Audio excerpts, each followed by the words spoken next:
So I see we have somebody whose face is not familiar to me. Jacqueline, is this your first time? No, and we've met before, but I don't look, super cute like I usually do. So I'm having a me day, focusing and catching up with business and myself. So nice. Starting out slow. Good. Well, I understand. I recognize the last name. Yeah? Yeah. Why is that? Are you connected with Matt in some way? No, it's the strangest thing. Like, I've never known anybody with my same last name as me. And then all of a sudden, like the last year or so in Pinellas County, there's all these people with the last name Tillotson. And I'm like, wow. Yeah. Maybe distant relative. I don't know. I'd like to meet him. That'd be cool. I haven't talked to him in a while. I should probably reach out to him. So, yeah. It would have been really cool if I was related to Johnny Tillotson, the singer back in the day. I might have some royalties. Hey, there you go. Right. Good. Well, it's 9:02. I'm not sure if we're getting anybody else in here. I'm sure people show up a little bit later, but I'll go ahead and get the meeting started. I'm Evelyn Duffner. I am one of the many board members of the Florida Business Incubator. I'll be facilitating these meetings for a little while here, and Russ is my partner in crime. So if anything happens and I can't get it going, I know he's got the master password to get himself in here. I know. And Dino, I have to send one to you because we've got your Business Growth Simplified meetings going. Yep. Okay. Yep. Yep. And well, welcome to Thursday. I went on my 4.5 mile walk with my sister this morning, and we were a little late walking back. I have my hip and foot that likes to act up sometimes, so it slows me down. So I may turn my camera off so I could eat the breakfast she just handed me. Otherwise, hopefully it's a good breakfast. It is. Oh, it's beautiful. Food shot. Oh, yummy. Sorry, I gotta turn off. I gotta go cook me something. You gotta go see yes. Avocado toast with eggs. She's just missing the papaya. Looks good. All right. So yeah, this morning is kind of a challenge round. And what I wanted to do, I think might be fun, especially when we have the weeks where we don't have a presenter, is just to kind of posit a little question, food for thought. Get the ball rolling. Normally we introduce ourselves. So if you haven't spoken, make sure to say who you are and what you do. Jacqueline, I need a reminder. But I'm curious to hear this morning, what is the most interesting interaction you've had with a customer, client, person, something that was just off the wall and different for you? Anybody? I'll go. Yeah, please. Jump on it. Yeah. So, in my industry, I have to deal with not only employers, but employees. And this week was the first time in a very long time that I had to let go of an employee, where an employee actually, after the termination, then asked me for help into performing and doing better in her role, because she realized the reason why she was not a good fit was because there was constant counseling and so forth. And this was like the second time she said she had been let go from a position and asked for help. So I thought that was really cool that someone learned from their mistake and was willing to put down their pride to ask for help, because obviously they're missing something. So that was my experience this week that I thought was really interesting. Cool. Yeah, that's super, super great when people want to have that self-awareness and they're not sure what's clicking for them, and to get the feedback, to be willing to get that feedback. Yeah. And then also for me, as it's never easy to terminate someone from their position, especially so close to the holidays and COVID and everything else going on. So the fact that I was able to dismiss her where she wasn't aggressive and upset made me realize that my customer service was on the right par too. And I think so a lot of people, you kind of remind them sometimes that a lot of successful people failed a lot, but they learned from all their failures and they learned from their mistakes. And, you know, and even I do it every day. I fail on something, I learn from it and pick it up. So kudos to you for handling it well, and kudos to that person to learn from it. Yeah, and I told her, I said, I will give you 1 hour of free business coaching, whatever you want. If you want help with your resume, interviewing, how to fix, I mean, the problems. It was like attendance and stuff like that. So, I mean, those are basically on yourself. But it was nice to know that she actually did care and wanted to develop herself. Nice. Good. By the way, that's Danielle. People out there. Oh, yeah. I think everyone knows me in here. Yeah, everyone knows me. Okay, if everybody knows you, then perfect. Yeah. Yeah. So that was my experience. Good. Can I just pick on somebody? I'm gonna pick on Jacqueline. And introduce yourself so everyone knows who you are, Jacqueline. Okay. Hi, everyone. I'm Jacqueline Tillotson, and I am the publisher of Dunedin Living magazine and Safety Harbor Living magazine. We also have a digital component where we advertise for businesses through Facebook and Google ads. And then we also have a sports website called bbmsports.com. It's really neat because all of these things are hyper local marketing and content marketing, which are the most really effective way to reach consumers. So we target homeowners. We look at people who own a home. That's who we send the magazine to, and then businesses sponsor the magazine. Then the idea is the homeowners reciprocate and do business with the businesses that sponsor the community magazine. It's very much of a community collaborative effort where people from the community submit pictures of their pets, recipes, and any articles that they want to write up or submit. For instance, we coming up in an issue, we have somebody that submitted an article about gardening in the month of December, another one about gardening in January, like what works in Florida. So things like that. And then we have businesses that are contributors that are experts that contribute expert articles. And I want to, call out Danielle from Think Tank because she is an expert in the publication, and she's been doing really, really great stuff and contributing. And I'm very grateful for that. And then we have other businesses that are able to submit like business profiles where they get the opportunity to tell people a little bit more about their business. And it really brings in that like personal touch where the readers get to know you more personally, and you make that connection and you build trust with the residents in these communities. So I'd love to tell you guys more about all the details another time, but I think I've used up a little bit of too much time this morning. But I want to say hello, and I'm really excited to be involved with this. I've only been went to one meeting a while ago before COVID, so I'm happy to be back. I'm glad you came back.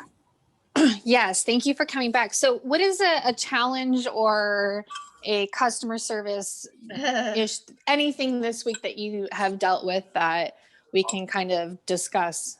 Yeah, so something that comes up not very often, but sometimes when sponsors join the magazine, through the process of the conversation and the program, I explained that we're a sponsored branding magazine. So we help businesses become brands over a period of time, and it's longevity for your business. You're developing relationships.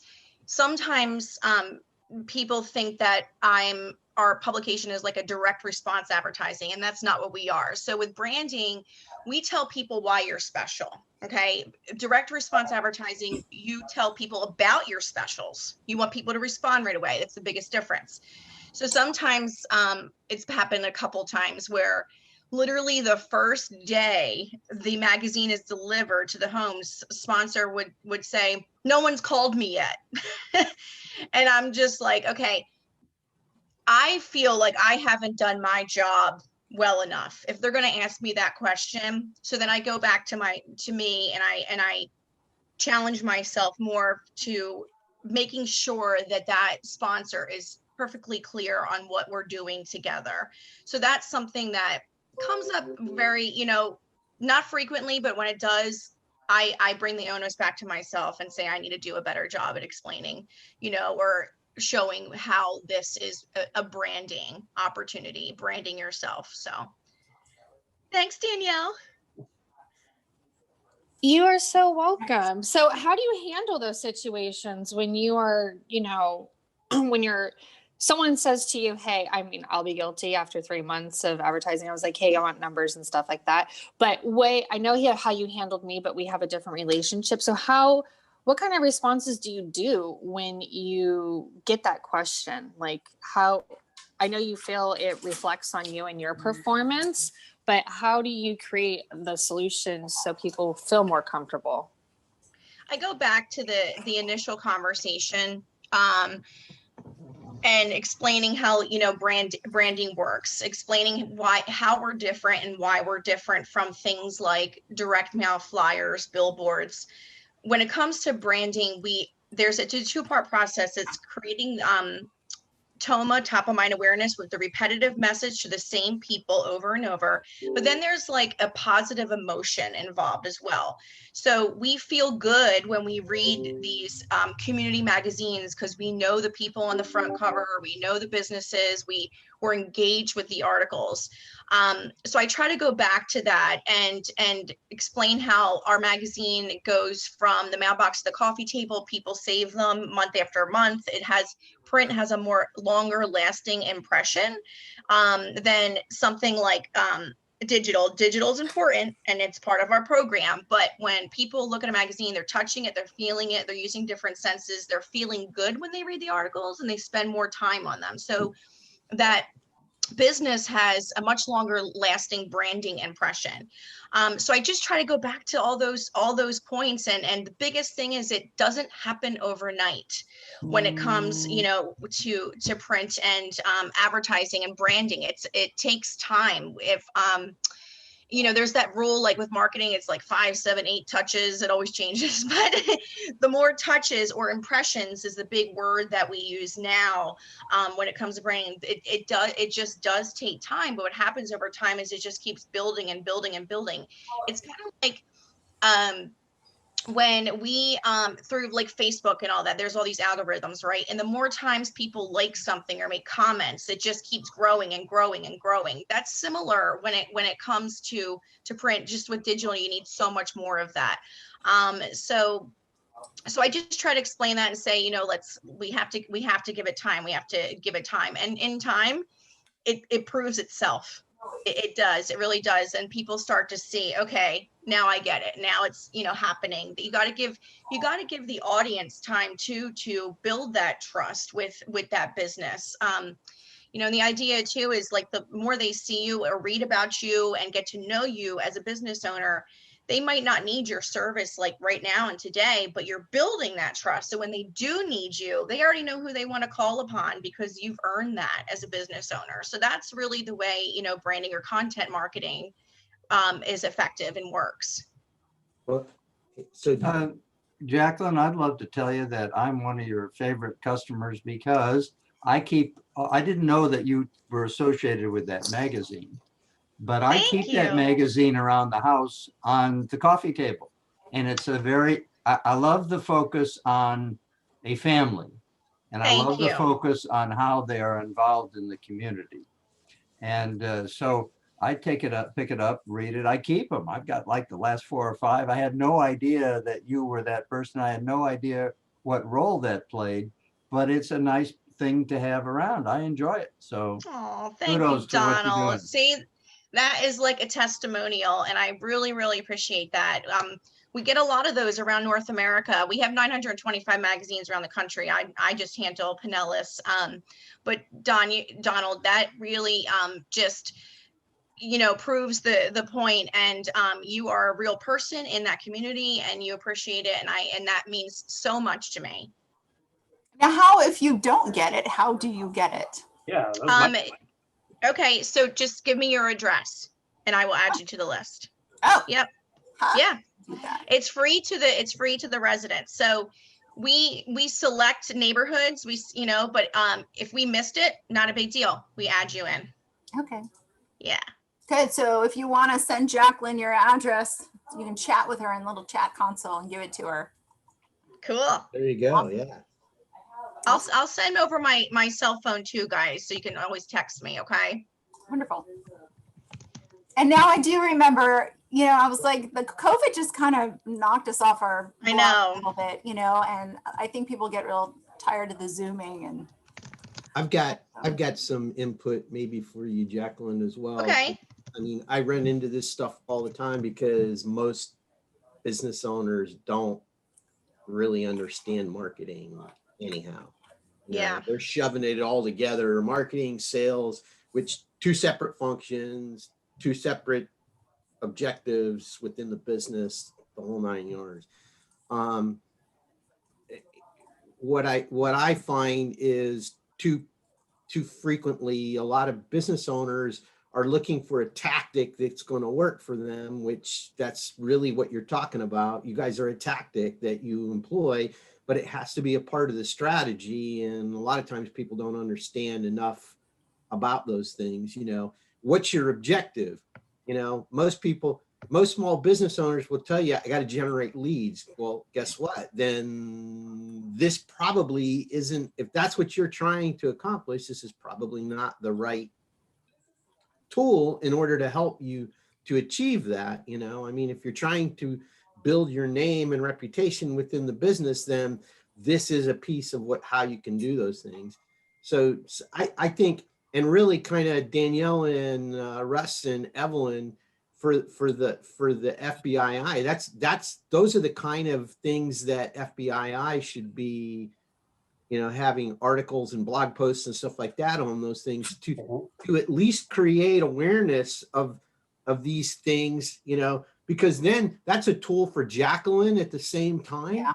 Yeah. She says, look, read these articles on the FBI. They introduce people to FBI, and they realize that we're a resource within the community. And at the same time, then Jacqueline doesn't have to spend hours trying to educate somebody. We're doing that for her. And when they're ready, then now she has good quality leads. When the phone rings, they know that's what I need, because this is the marketing objective that I'm trying to accomplish. And here's a resource within the community that helps me to accomplish that. So thank you, my Dina. two That makes a lot of sense. try to connect all of the pieces to the strategy. Yeah, we're a piece of a grand marketing program that a lot of businesses, yes, it needs to be part of your business plan without a strong, marketing, but you have to do a little bit of everything in marketing, to figure out where you want to be, what works. And we are an avenue. We're great. We perfected this community magazine model. And we have the biggest presence across North America. So we are that avenue, but we aren't, like I mentioned, we aren't that marketing where someone's going to say, okay, you're running a special and I better react quick and call. Like, that's not what we are. Well, I love that you recognize the tactile experience. One of the things with all of this digital media is we get pulled away from the experience of holding something and taking time with it. My sister is she's studied being a librarian, and we talk about that tactile thing, especially with travel. Do I bring all the books with me, or do I bring the iPad? But at the same time, there is that piece, and people can take their time with it, and they can tear it out and share it. There's so many things that I think get overlooked.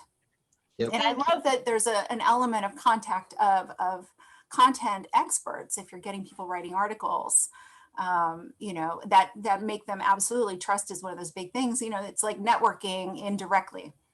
And of course, we're all about networking anyway. I mean, this is part of why these meetings happen.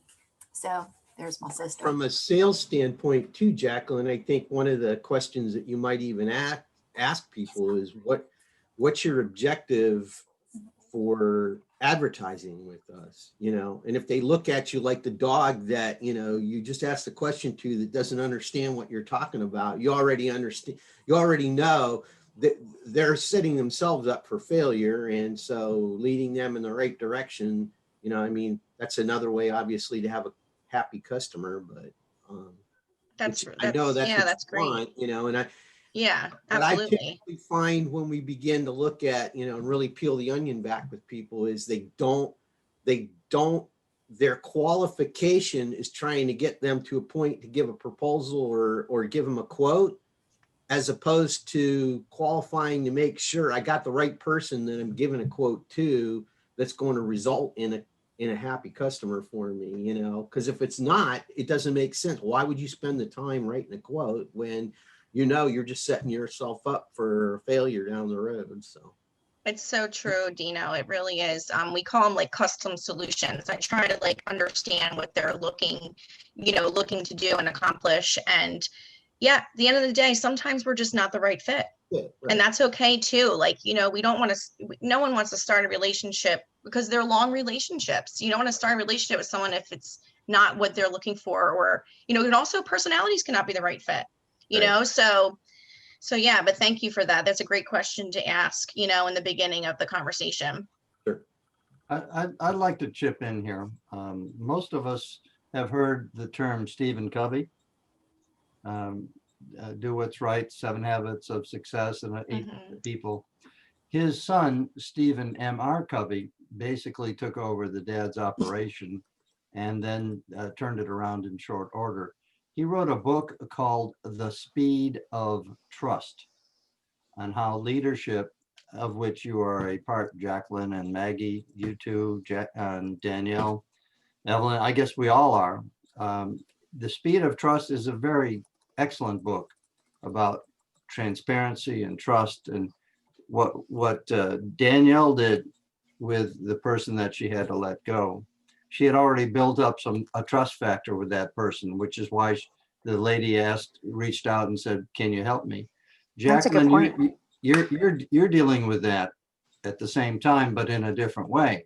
You have a leadership agenda, and you're wanting to make sure that your people are being told what they should be to have a clear understanding of the movement forward.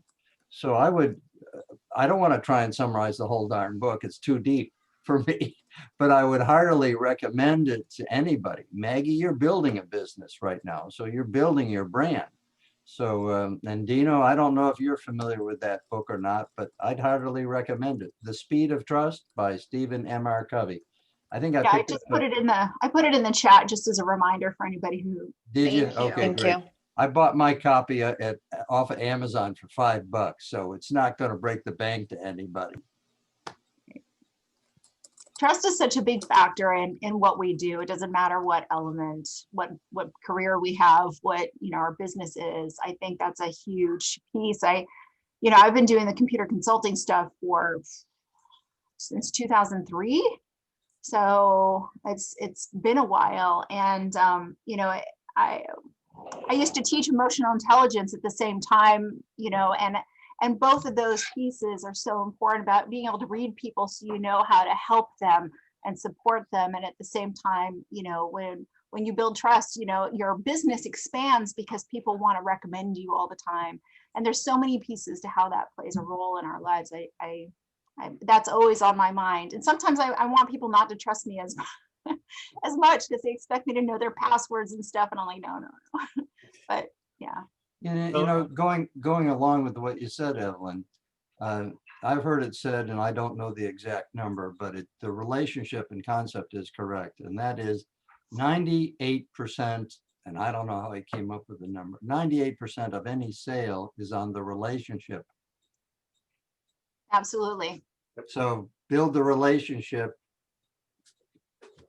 And I actually heard a keynote speaker one time talk about sales and how to build that relationship and build that trust.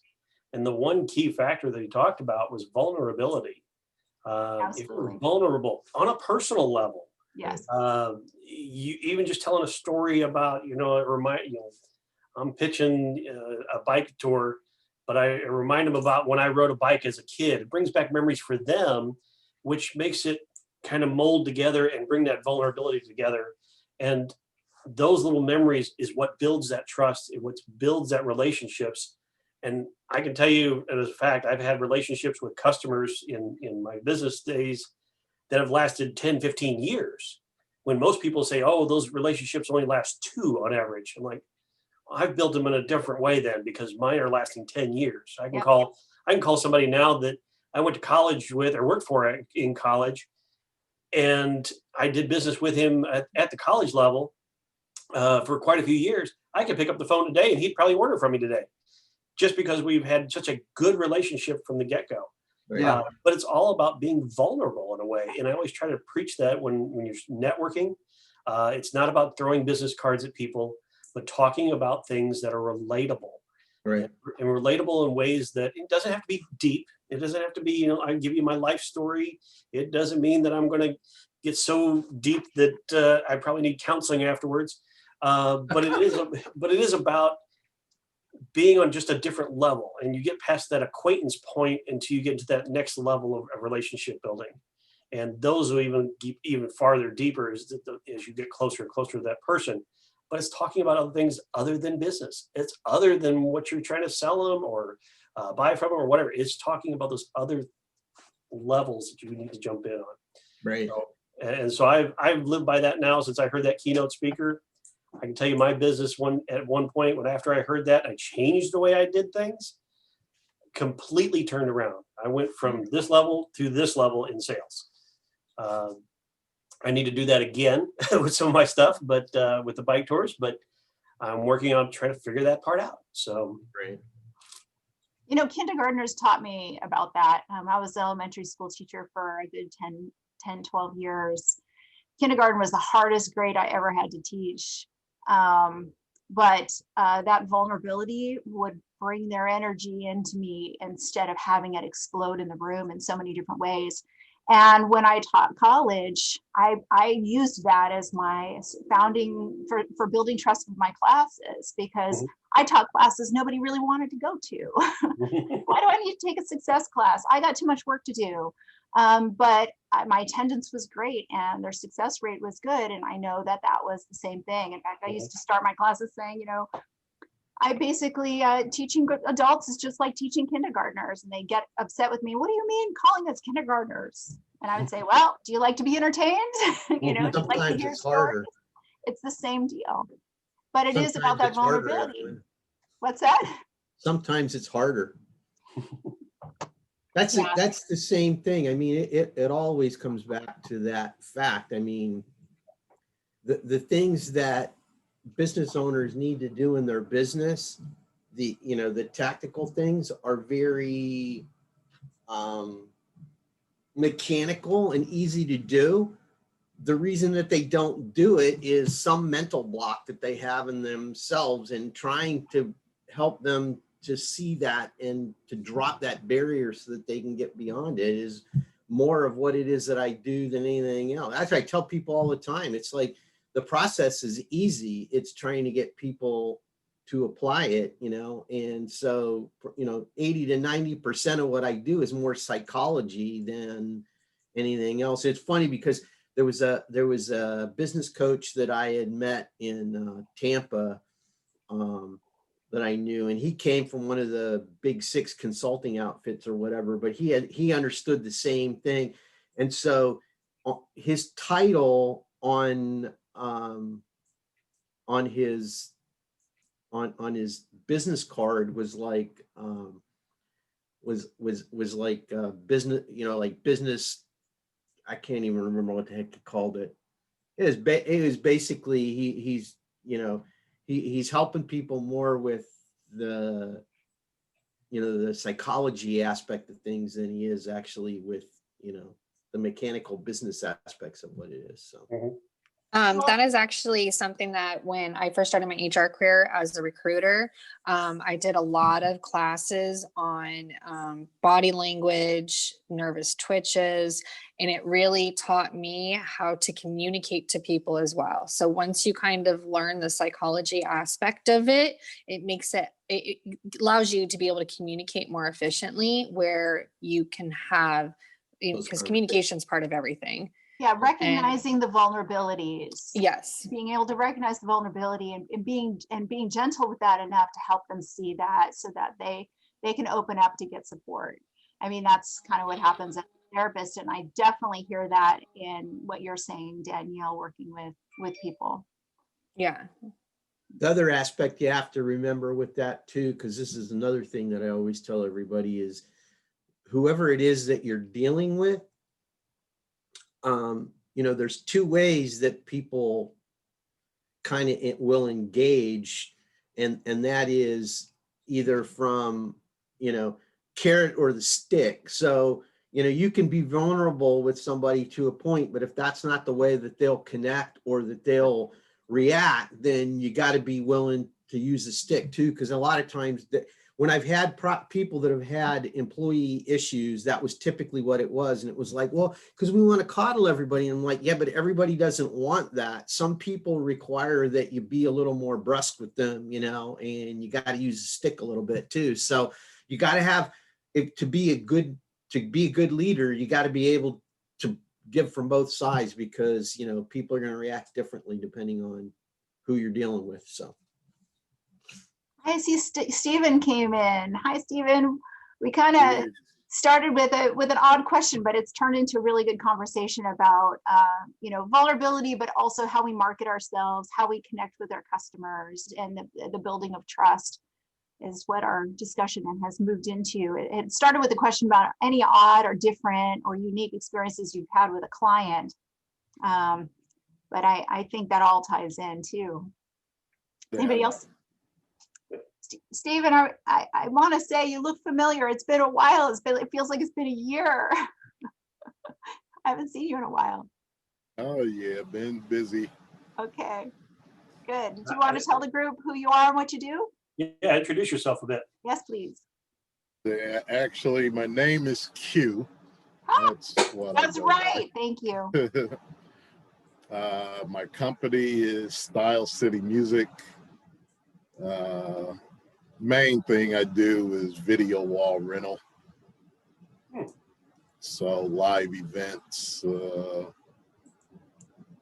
live 3-camera setup, mobile TV studio. We used to see you at the live meetings quite a bit. It's been a while. Yep. Yeah. Well, good to see you here. Glad you joined us. Thank you. Yeah. Good. Anybody else want to chat it up? Share something that's. I'll share.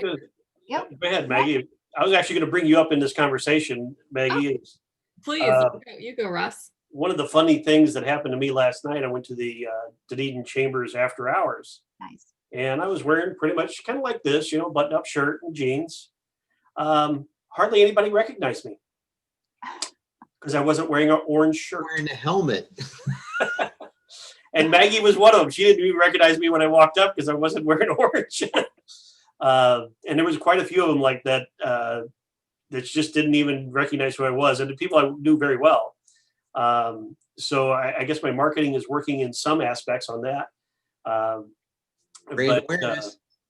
I guess the moral of the story, Russ, is wear your hat next time you go. Exactly. Just wear my helmet every time I go somewhere. And Maggie, I want to say thanks for the article again. I got to read it a little bit this morning, and I'll probably check out that book as well. It made me think about how I want to relook at things and ask like survey questions. And I even thought about, just kind of gave me an idea, sparked an idea about possibly having a incubator bike ride and invite everybody to come on a bike ride. In exchange, you fill out a survey when you're done. Yeah. And we'll go through the whole process type thing so you understand everything, and it'll help me grow my business as well. So what do you guys think about that? Anybody's I'm up for a bike ride. I'm always up for a bike ride. But Russ, what was the book? Maggie, do you remember it was It's called A Lean Startup. Yeah, Lean Startup. The Lean Startup. You mentioned that last week. Yep, and I sent, I can share the article with you all. It's essentially Yes, talking about his 2 strategies at testing hypotheses. And so with every business, right, you are working on assumptions that you make. You assume people want your products or your services. You assume that they find value. And it talks about how there's really 2 hypothesis tests you need to do. And one is basically value-based. So you should be ensuring that your customers find value in your products, and you should be asking very specific questions to an audience that really supports you and is willing to say, actually, I do find value in your products. But then second, which I think what I was trying to talk to Russ about, is what is the growth hypothesis and assumption? If people aren't organically growing your business for you and giving you referrals and talking about you, then you're missing something and you need to tweak the equation of business success, right? So sure, I can find value in, let's say, Dunedin Market, right? We just launched. People I know have value in my company. We've had like 800 unique page visitors in 3 days with like 0 advertising dollars spent, which is awesome. So obviously there's a value proposition there, but we haven't converted that to sales. And so how do I grow that, right? It's probably building a brand, it's building trust. But that's where I need to go to my customers who are signing up but aren't making the purchase and really dig deep. Like, do you know how to buy things? Do you know how to find our website? Do you, understand what's going on with delivery? So yeah, I'll share the link if you guys would like. But it's a great book and I'm still working through it. So I will find tidbits and share. I was going to say a couple of things based off of what you mentioned there, Maggie. So first of all, the lean startup is really good, really good book, especially for startups, because what you're really doing in a startup stage, in the initial stage, is product development. That's what the focus really of that book is, developing your product or service and understanding what it is and how you connect with the marketplace, so that everybody understands. The class that we're promoting right now, that's going to start after the beginning of the year, has got the business launcher component in it that actually goes through that. So we're going to define your business model, and we're going to also use the value proposition canvas so that you understand what the value proposition is that you have with your existing customers. So to go with what it is that you said, Maggie, because this is something that you might also, we do this with clients frequently because they don't understand. If you got 800 people coming to your page, don't change what you're, where you're going and that sort of thing. But if they're not converting, the reason they're not converting is the message isn't necessarily right in whatever it is that's out there. So when you change the message, you may not get 800 people, but if you only get 400 people and 150 of those convert, I'd rather have 400 people coming than 800 people and converting. So the question we always ask is, you don't need to ask people that, just ask your customers. First one, why do they do business with you? Not a survey with check off the box. They need to write, it needs to be free form. And you need 10 to 20 people to answer that question. There will be words that will pop up in their answers that continually come up. Guess what? That's something that customers that do business with you see as a part of what it is that you do. Then what you have to do is you got to look at your current marketing messaging. Does it contain those words? If it doesn't, that's why it's not converting, because you're not telling the people that that are seeing your message what it is that they get. So it's the value proposition. What's on the other side if I do business with you? Right. Not only, this is what I have to offer, but this is the result that you'll get as a result, so that the people that are coming that want that result that you give them, by them buying your product or service, are going to get. That's part of what it is that you want. Make sure is part of your message. So yeah, and how I like to look at all of this is, it's stressful, right? You hope that when you launch something, people will go bananas for it and you'll be like the next big thing. But at the same time, for me, it's almost like tinkering, right? How can I change all different aspects of my business or my product or what I'm putting out there and what's going to stick? And so it's like making, a really good meal. If you add a little bit more of this, take away a little bit more of something else, what's success? But, from a vulnerability perspective, I'm really glad that everyone talked about that today, because I think for my customer service challenge, it's not really a challenge, but what I've found moving away from the marketplace side for consulting is customers are always highlighting both my strengths and weaknesses. And I think it's a really interesting and personal vulnerability that I have to face when I'm interacting with clients. So I have this incredible client who is based in Atlanta, and he owns a coffee shop. He owned a coffee shop and now is just moved directly online. And he's like this huge force. He works in politics. He's a professor, but he decided to start a coffee shop in downtown Atlanta, primarily to serve the Black community, when a lot of coffee shops in Atlanta were really only serving white communities and mainly like people who made over $75,000 a year. And so he decided to like build this culture of coffee community in neighborhoods that don't necessarily have as much access to third wave coffee. And so he has this super strong brand, a really great identity and culture, which is sometimes what I struggle with in my own business, right? Is like creating this voice and creating this eco space. But what he's kind of taught me is, one, I think some skills that I'm really good at is coaching, because he's allowed me to focus on skills that I didn't know were my strengths and provide that to him. So I say that, right? I came from the corporate environment. For me, talking with corporate leaders, doing B2B, that comes really easily, and so much so that I've never thought it was a strength. But then I work with him, who is in academia. He is a small business owner and has never dealt with these big corporations. That's not something that comes strong to him. So he's allowed me to kind of be vulnerable in that stage and say, actually, Maggie, you do have a skill set that really works for me. I need to get contracts with big businesses to sustain my coffee bean industry, right? So his culture and brand identity is great, but he's not making as much money as he needs to be able to remain open. And so I just think it's really empowering, and it's so humbling to have customers and clients who can like open you up and show you avenues of yourself that you didn't know. And I don't know if anyone else has examples of that, but it's just heartwarming. And also, I think good reminders, we shouldn't take our skill sets for granted. And the things we think are like normal, and maybe we think everybody has those skill sets, you know, they might not have that. And so be willing to share and be willing to advocate for yourself is a really important lesson. So thank you guys for talking about vulnerability. I think it's really good. I want to back up and speak to a couple of things you guys mentioned. Mainly because a couple of things you mentioned are actually what I've been dealing with this year. So when you talk about startups, technically, even though I've been around forever, I'm still looked at as a startup. So one thing I did this year, because of course, with everybody, COVID affected the business.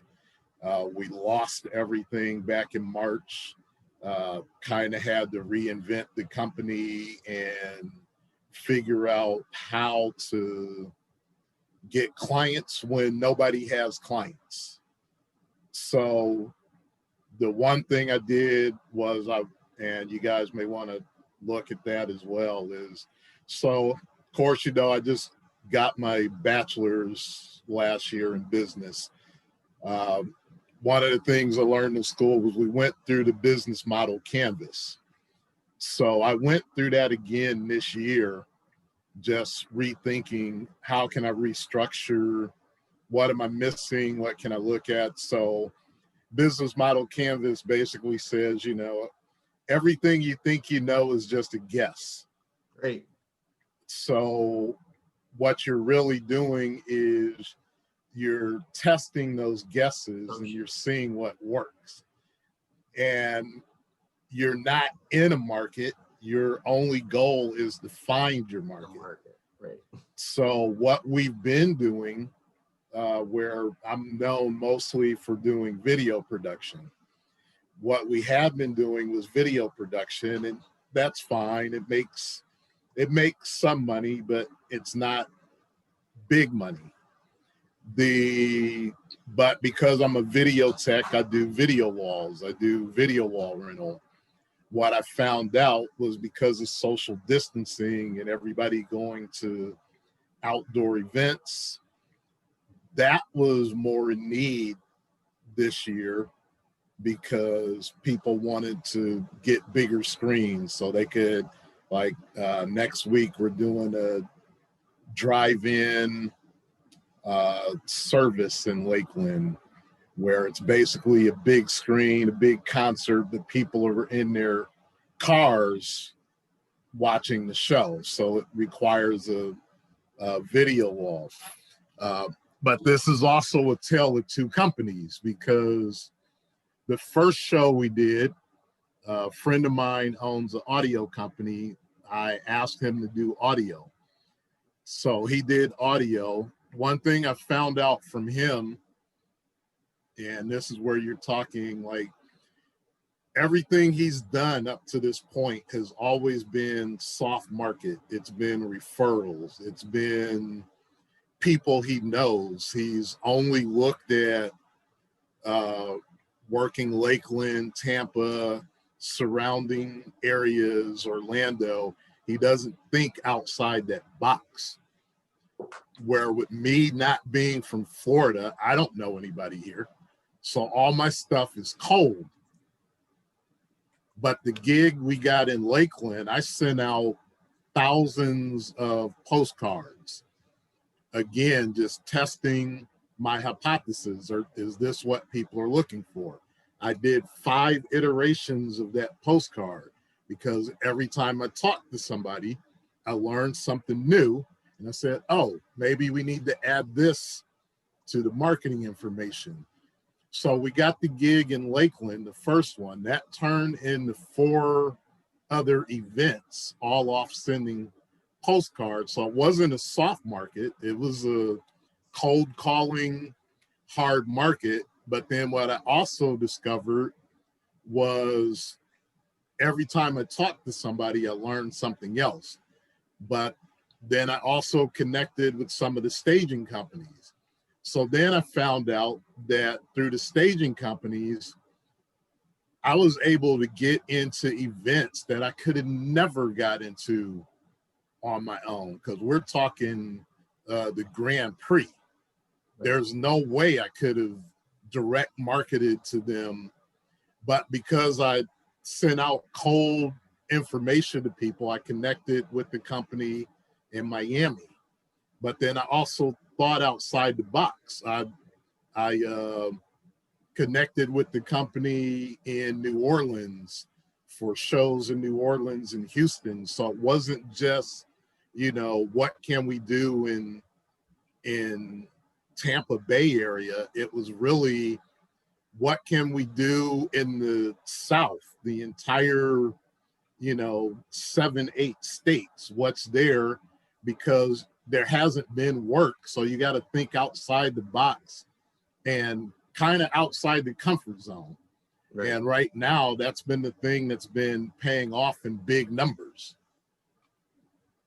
I love that. I put in the chat box, I have this quote that I always tell myself. It's, you aren't here to sell, you're here to serve. And I think that is exactly what you're doing, right? You are learning to pivot and take feedback from customers and turn that into something you might not have envisioned a year ago or 6 months ago. But if you're serving customers, if you're serving the people that are coming to you and giving you feedback and saying they want this, I think business is very successful. And also 2020 might be hard for a lot of people, but I think it's taught us, or maybe refined the skill set of resiliency, right, in businesses. And I think you've done a great job. And so thank you for sharing that story. That's incredible. And kudos to you for thinking outside the box. And I'm also an outsider. And I think outsiders are great. You know, they come in and they say, okay, well, it's been done this way. Why don't we think outside of Tampa Bay area? Why don't we do things, you know, outside of the normal scope? So bravo to you for that too. Thank you. Yeah, Q, one of the things that I heard based off of how that came, how these Lakeland jobs kind of came, is maybe think of your marketing a little different than maybe you have before. If the way that you normally get your, you know, your deals is through referrals from other sources, and that's been a primary source, then don't think of your marketing as marketing direct to that end customer. Your marketing should be trying to generate more people that know what resources that you guys have available that would sell for you. Okay, so in other words, what your marketing should help you to develop your distribution channel and network as opposed to going all the way and selling that job that you're going to get. You know, if the way that you find business because of what you have and the resources that you have are through those other channels, then use those other channels to your advantage. But that means that your marketing is different. You're not marketing to end per people, you're marketing to people that they understand that you have those resources available that they can use in those instances where they're going in. And they may not be able to close deals because they don't have someone like you. But as soon as they do, they can close that deal. So it's affiliate relationships, I think, that you're looking for that would help. Actually, it's both. It's no, I would both. agree. Yeah. Because that's something I learned in this journey this year, is that most of the stuff is coming through direct marketing, is through the postcards. Okay. And I found out internet does not work at all. But the client I dealt with yesterday, I'm beginning to understand why internet advertising doesn't work, because I sent them an invoice and they couldn't figure out how to pay the PayPal invoice. So they're used to dealing with cash. They're used to directly dealing with people. They're not tech savvy. So when you send, people like that, of course, when you send a postcard in the mail, they're like, hey, you know, this Somebody is great. Sent me a card. Yeah. Yeah, you know, this is what I've been looking for. Because they're not, I'm finding out when you're dealing with churches, they're not really tech savvy. Know your customer. So the direct marketing works better in that situation. Yep. The other thing I learned was, like you said, there is a second distribution channel that I learned after the gig we did in Daytona. Because when we did the gig in Daytona, it was a different staging company. Right. And I had actually borrowed my friend's trailer to do that gig. But when I brought it back to him, he goes, oh, well, who owned the stage? And I'm like, I don't remember the guy's name. So he named off a couple of people. And I said, yeah, it was that guy. That guy. And he goes, well, that guy doesn't refer people to me because he doesn't like me, you know. But from that conversation, what I learned was that companies that own stages are actually looking for people like me. Like you. Yep. But the thing I did different than my friend's company was he's only used to dealing with people he knows. Right. Where I sat down and said, well, wait a minute. You don't know anybody. I'm still learning everybody. If people that own stages are looking for people like me, then how many companies own stages in the state of Florida? Right. And I researched that. I looked up every single company in Florida that owned these type of stages, and I sent them a postcard. Yep. A week later, I get a call from Miami, and the guy's like, hey, we've got a 3-day rodeo in Miami. Can you send us a quote? So that was like a $4,000 quote. But again, it was not thinking soft market. It was just like, who are the other people that fit this category? Right. And then I did the same thing, and I'm currently doing the same thing in Louisiana, in Alabama, in Georgia, South Carolina, Mississippi, Tennessee. So it's not just Florida. And when I quoted, and that was something else I had to figure out, because when I quoted New Orleans and I quoted Houston, it was kind of like, well, my video wall is $1,500 a day. I can do that anywhere in the state of Florida. But then I said, well, now I'm going to New Orleans, and that throws a monkey wrench in what I do. So then I said, well, I can't change the price of what it is I'm charging for. But I said, what's really the difference? I said, the only difference is I'm out of state. So I said, well, what's the mileage from here to New Orleans? What's the mileage from here to Houston? And I said, that's the additional charge that covers all the expenses, is the base price stays the same, Right. but now it's more flexible because I can go anywhere. Because the Right. only difference is if you want me to come to Atlanta, I'm just charging you mileage. Right. Transportation fee or whatever. Yeah. Yeah, I had a mobile disc jockey business for 25 years, and it was very popular mobile disc jockey. And like you, Q, I had people saying, I want you to come to this state and DJ for our wedding. Well, I'd do the same thing, figure out the mileage, figure out hotels, and I would just tack that on. And then I'd add an extra $100 just for incidentals, if nothing else, to carry along with that. But to your point of, you had all these, you're finding these staging companies. When I was in a mobile disc jockey business, I was trying to find banquet halls that were really good, caterers that were really good, photographers, florists, any of those other people that were in that industry. I was reaching out to them and trying to find a good bank of people, because I had customers that were coming to me going, well, who do you recommend for a photographer? Who do you have for a hall that you know? Who do you know as a good caterer?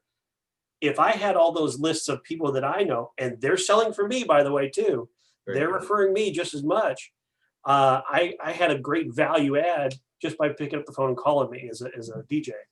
Right. Those people looked at you as a resource, Russ, because they didn't have to go do all that stuff. You brought it along with you. So exactly. So maybe you could utilize that in the same way, not only find staging companies, but maybe audio and sound and stuff like that they're looking for. So things you can tap right into. It's interesting. Yeah, that's actually something we did. I was just going to say, it's interesting how different industries have different needs in regards to, you know, how they make those connections and where they go and how they adjust for their markets. You know, one of the things people have heard me say here is like, I don't advertise my computer consulting stuff, but I'm trying to rethink advertising web design, because, you know, the consulting puts me in a place of vulnerability that as a single woman, you know, has always been kind of tough. I've had horrible experiences with strangers. And so, you know, I hesitate to expand that way, you know, and people are always like, but you've got a great business and people love you. Yes, but I don't want to walk into a house of somebody, you know, whose, you know, approach with me is now not intent on computers. right. On the flip side of that, you know, the referral thing is the big one. So I find these people that I do feel good with, and then I know I build trust with them, and they're the ones who are spreading the word, you know, and that's where I find, but it's so opposite of what you're doing. But then I was thinking to myself, okay, so with web design, finding out, or with Russ and bicycling, okay, what areas are people like just dying to have bicycle rides right now, you know, and how can we push bicycle riding? You know, I'm just thinking as a teacher with COVID, you know, to have a field trip going on a bike tour of Dunedin, you know, with all my fourth graders would have been awesome, you know. Right. And that actually sparks something, Evelyn, because I think what Q said, right? He was talking about getting to customers, but really looking at the full like vertical and horizontal aspects of where your customers are coming from. And exactly what you said, right? It's, do you do it through referrals? Do you do it through direct marketing?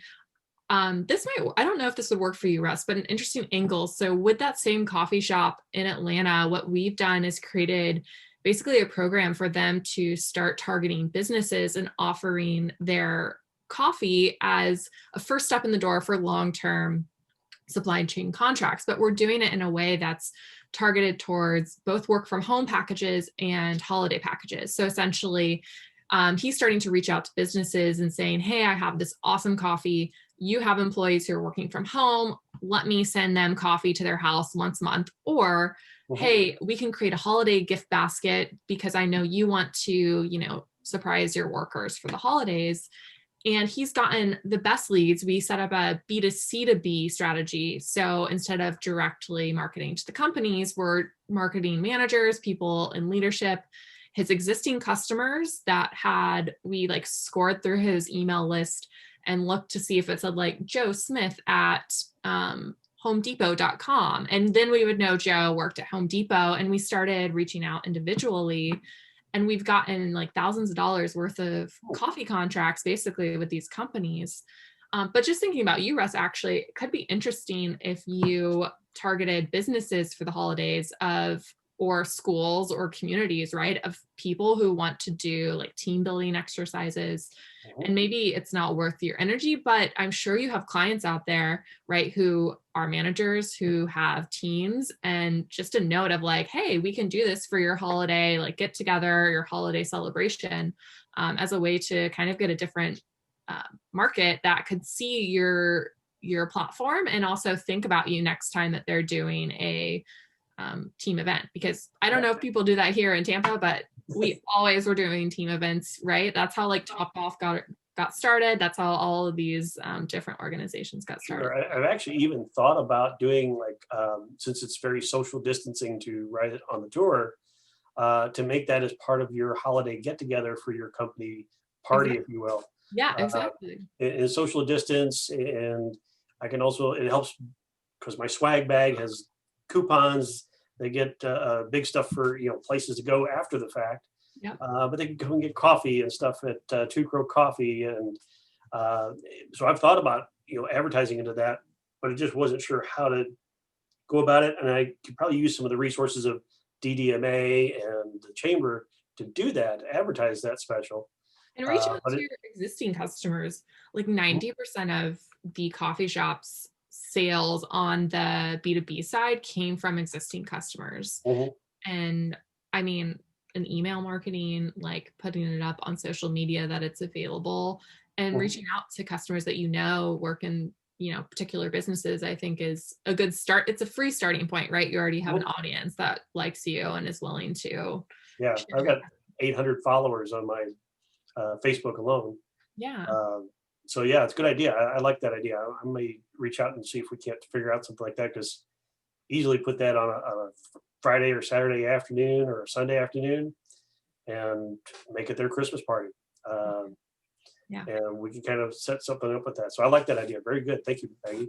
And LinkedIn also has some like really good ad and like mining capabilities where you can get really specific too if you want to like learn to direct message people. It's not as successful. We did it, but at least your brand gets out there for these companies.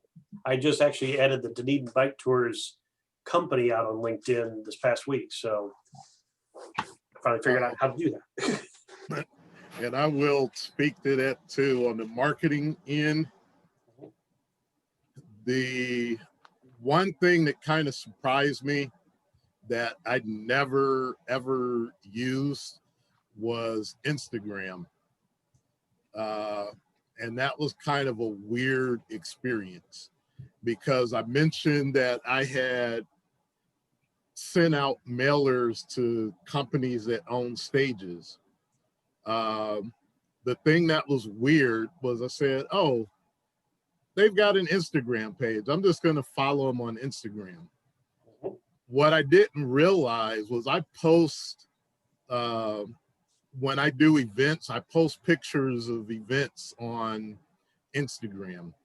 I'll post pictures of what I'm doing. So what happened was the mobile stage companies were looking at the pictures, and all of a sudden I'm getting a Instagram email that's saying, hey, we've got an event in this area. Would you be interested in doing this? So I never, ever considered Instagram a good marketing tool. But then I realized when you follow people that are in your industry or in the industry that you're trying to target, they see what you're doing, you see what they're doing, and you may not realize it, but just from them seeing what you have and what you've done, it's putting ideas in their head that are saying, hey, we have something similar going on.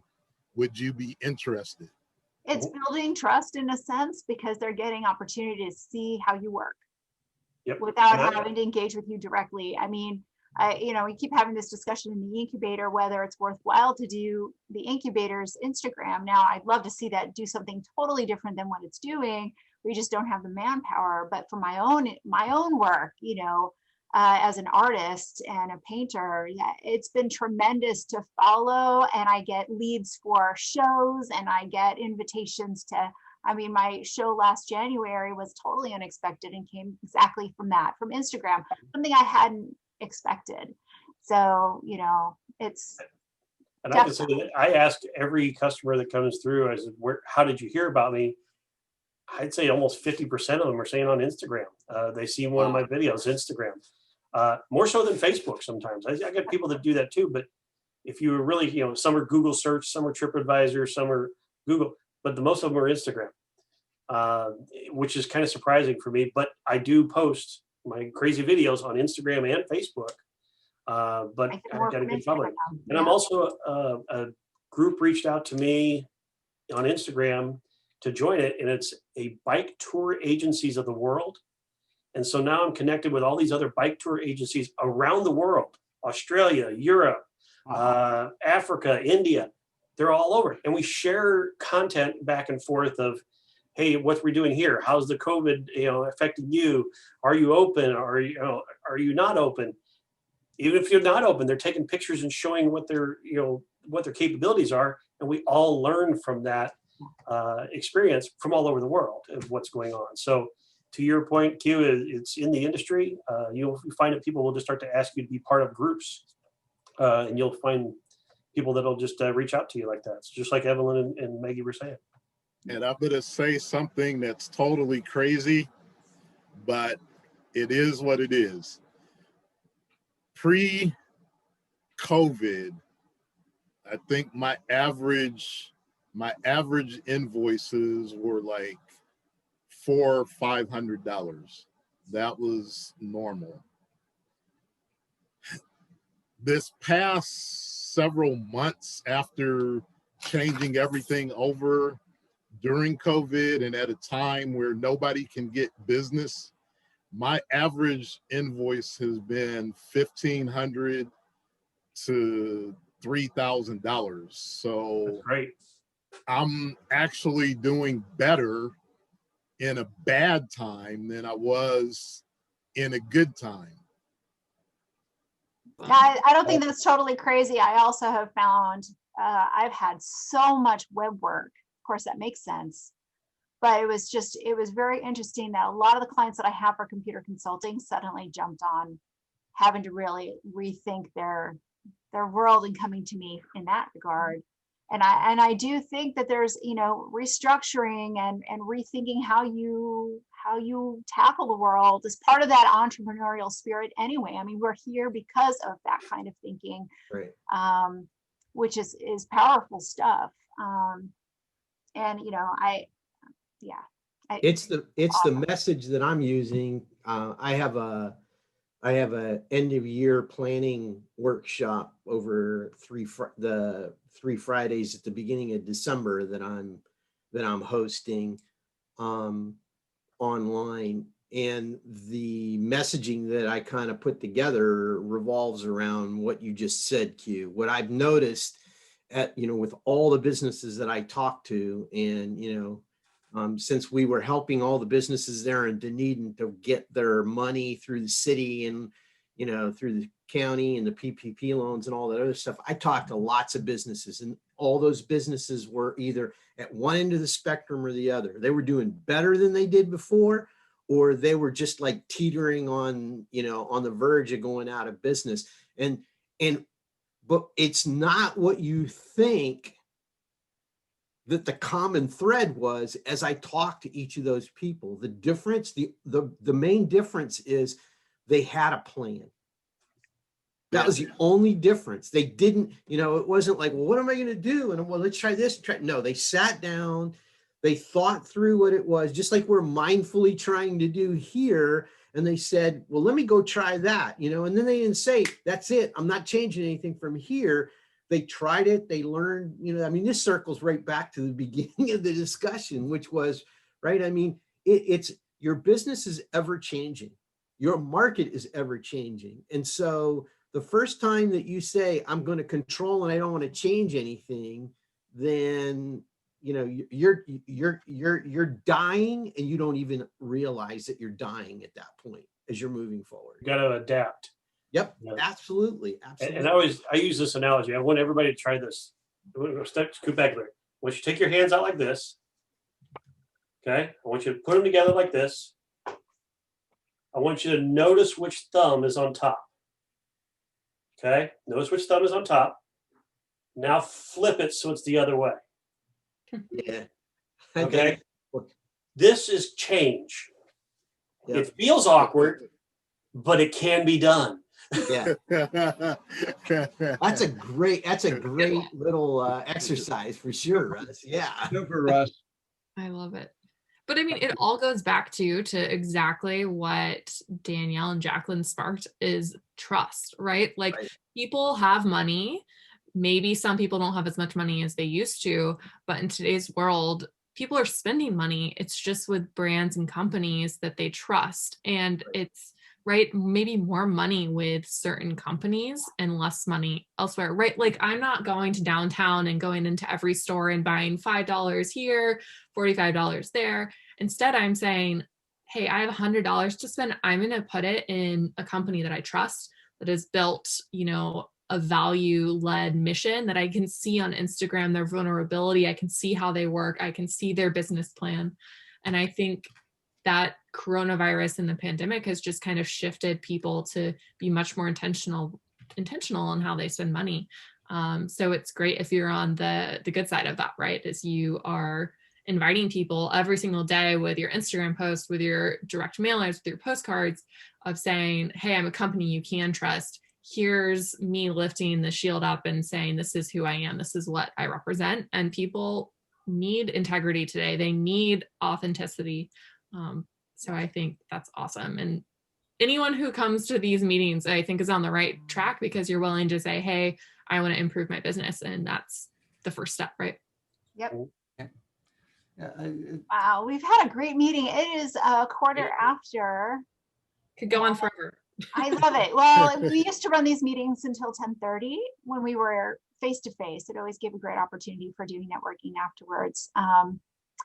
We all have been putting some notes in here, so I try to post these to the website, and then I like to post the chat notes as well. So those will be up within the week. That gives me some time to breathe in between all of them. But this awesome meeting, so good to see everybody. Hope to see, and this is what we're hoping to do, is to try to get more businesses to do this with us. We really want to see this grow more than it has. We had the room filled with almost 20 people, 25 people. Right. These meetings used to be twice a week, 2 years ago. And COVID certainly changed things, but this dialogue feeds me every time we have these meetings. When we have presenters, that's great, but I love these sparks. So look forward to seeing everybody. That's great. I want to challenge everybody to invite a friend, just one, and just another business owner that you think would have a benefit out of this. Just challenge them to invite them into the next one, which won't be next week because of Thanksgiving. But the first week in December, let's have double this right now. So I know there's 7, there was 8, actually 9 on here. So there's no reason we shouldn't have 18 to 20 people on the next Zoom meeting. Right. So that's about where we were when we were meeting face to face. Yep, that was. And I put the link on our calendar. It goes in our newsletter, and it should be on our Facebook events, ready to go. That's how I got in here. Yeah, and I got like 2 people that couldn't make it today, but they want to join in the next time. So awesome. They are definitely interested in being part of it. So there's small business owners, and I think if each of one of us could ask just one person to join, we'd have an even bigger group with more ideas and thoughts and feedback. So I think it'd be great. Yeah. Well, and one of the things for the board members that are still left here or whatever, what you guys may want to do is take those questions that I had. Yeah. And call people that used to come that haven't been coming and ask those questions. I mean, you got a helper there, Dino. Did something change? Yeah, this is Tyler. How many cats you got? 5. I have an orange tabby too, but just one. Yeah, I and save start these notes every time we have everybody. chats like this. I save them and refer back to them. So Yep, cool. Awesome. All right. Have a beautiful day, everybody. Yeah, Yes, you thanks, too. everyone. go ahead. Have a good Bye-bye. one. Take care, everybody. Have fun. Yep, you too.